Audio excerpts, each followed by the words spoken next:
Estados Unidos, por muchos años, ha sido reconocido por ser de los mejores países del mundo, con la mejor economía, ejército y bienestar social. Un país al que cualquier persona extranjera podría llegar y rehacer su vida en un ambiente de prosperidad. El sueño americano es la creencia de que cualquier individuo, independientemente de su origen, raza o religión, puede llegar al país y trabajando duro, salir adelante. Sin embargo, ¿sigue esto siendo cierto? En los últimos años pareciera que Estados Unidos ha entrado en una decadencia cada vez más profunda. La disparidad de ingresos y la desigualdad de clases son cada vez más pronunciadas. Para que tengamos una mejor idea, para 1962 el 1% tenía cerca del 32% de la riqueza, mientras que hoy en día tiene más del 40%, y mientras tanto, el 90% de la población pasó de tener 32% a casi el 20% de la riqueza, una reducción del 12%. En este video vamos a analizar cuáles son las razones por las cuales se originó el sueño americano y por qué hoy en día no podría ser más que un sueño.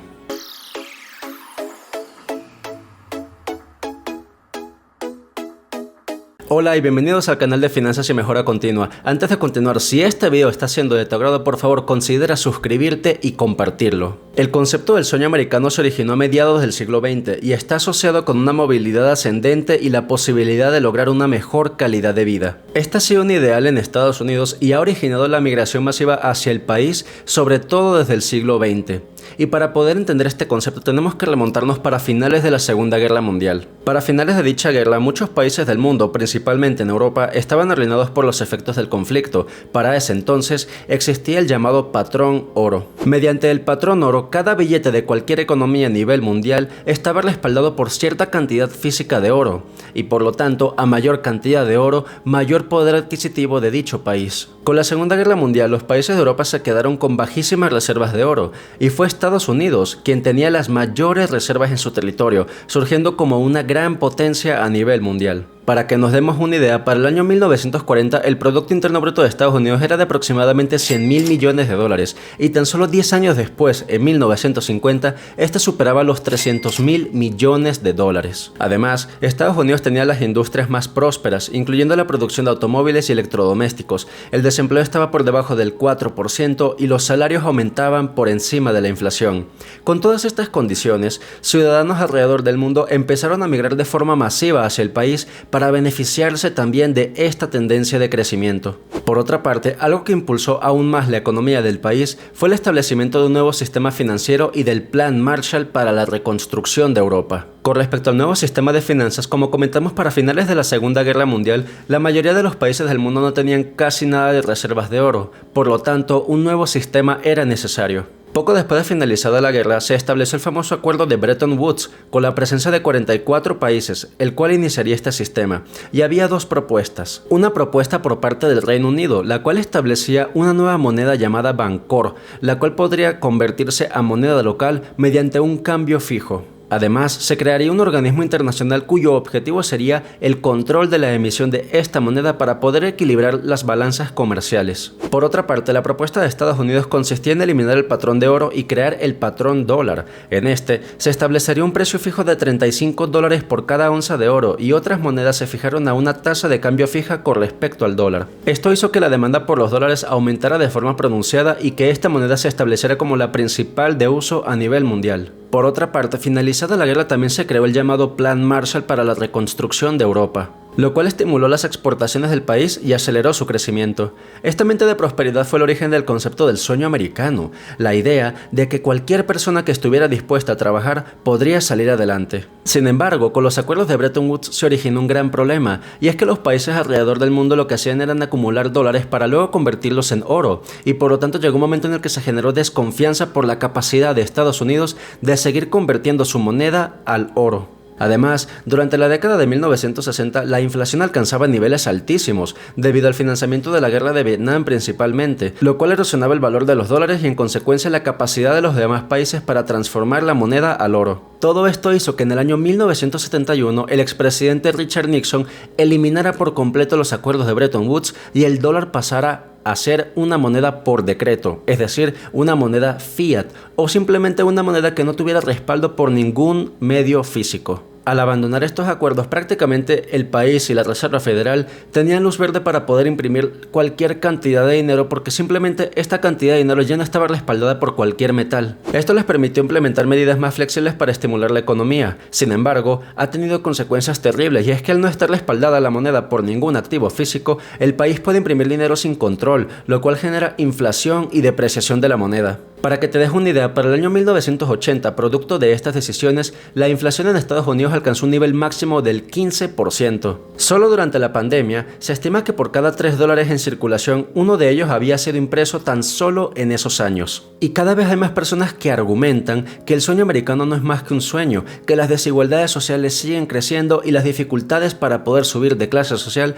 son prácticamente inadmisibles. Y hay 3 razones principales que explican este fenómeno: el fin de la clase media, el gap excesivo entre clases sociales y la pérdida del poder adquisitivo. Desde el año 1984, el Producto Interno Bruto de Estados Unidos ha aumentado en aproximadamente 5 veces. Sin embargo, con respecto al crecimiento del salario promedio de una familia de clase media, para ese mismo año 1984 era de unos $54,000 anuales, mientras que hoy en día es de unos $70,000. Esto implica un crecimiento de apenas el 1.3% o lo que es lo mismo, aproximadamente el 0.72% anualizado a lo largo de 36 años. Además, si nos vamos al mercado inmobiliario, la situación no es menos desalentadora. En esta gráfica lo que estás viendo es la división entre el precio promedio de una casa con respecto al salario promedio anual. Básicamente, a finales de los 99 este valor era de casi 4 puntos, mientras que hoy en día es de casi 8. Esto quiere decir que para comprar una casa hoy en día necesitas aproximadamente el doble del poder adquisitivo que tenías hace 36 años. Si yo te preguntara si eres de la clase media, lo más probable es que me digas que sí.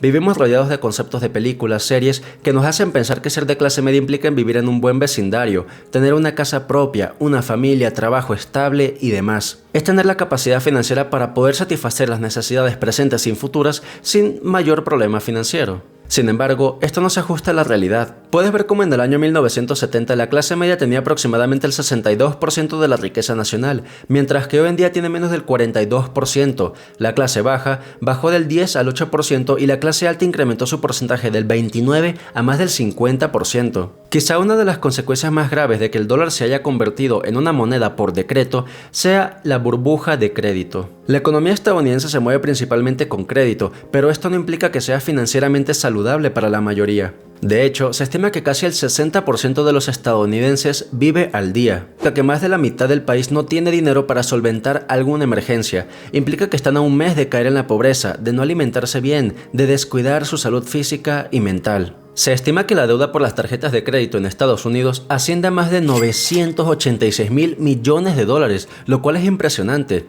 Si consideramos que la población de Estados Unidos es de aproximadamente 336 millones de personas, esto implicaría que, en promedio, cada persona debe $2.900. Y si consideramos que más de la mitad de las personas en Estados Unidos vive al día, esto quiere decir que más de 150 millones de personas no pueden solventar sus deudas. Y a todo esto se añaden 3 grandes problemas: el envejecimiento poblacional, problemas de salud mental y costos de educación. Se estima que para el 2020 aproximadamente el 17% de la población tenía 65 años o más, y se estima que para el 2060 este número se elevará al 23%. Los estadounidenses cada vez tienen menos hijos y esto es sumamente catastrófico para una economía, porque supone que cada vez hay menos personas económicamente activas contribuyendo a la nación. Algunas consecuencias de esto son, por ejemplo, mayores gastos en salud, porque cada vez hay más personas que requieren de medicamentos y de servicios hospitalarios. Y segundo, una potencial crisis del sistema de pensiones. Recordemos que las pensiones se sostienen principalmente por el flujo de dinero de todas aquellas personas que contribuyen activamente a la economía.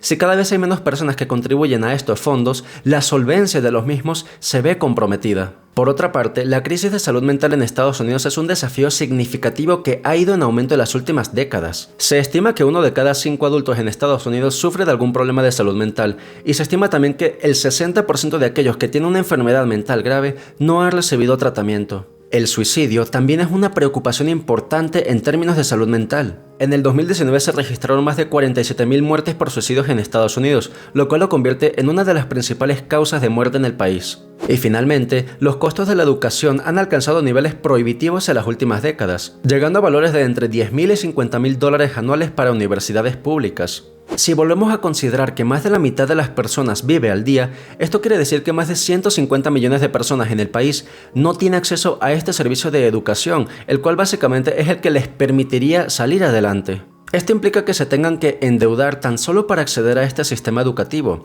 y se estima que el 45% de los estudiantes universitarios se gradúan con deudas estudiantiles, con un saldo de alrededor de $37.000 por prestatario en el 2020. Como puedes ver, este es un problema sumamente complejo que supone un círculo vicioso de destrucción. Destrucción, la cual imposibilita la realización del llamado sueño americano para la gran mayoría de las personas. ¿Tú qué opinas de esto?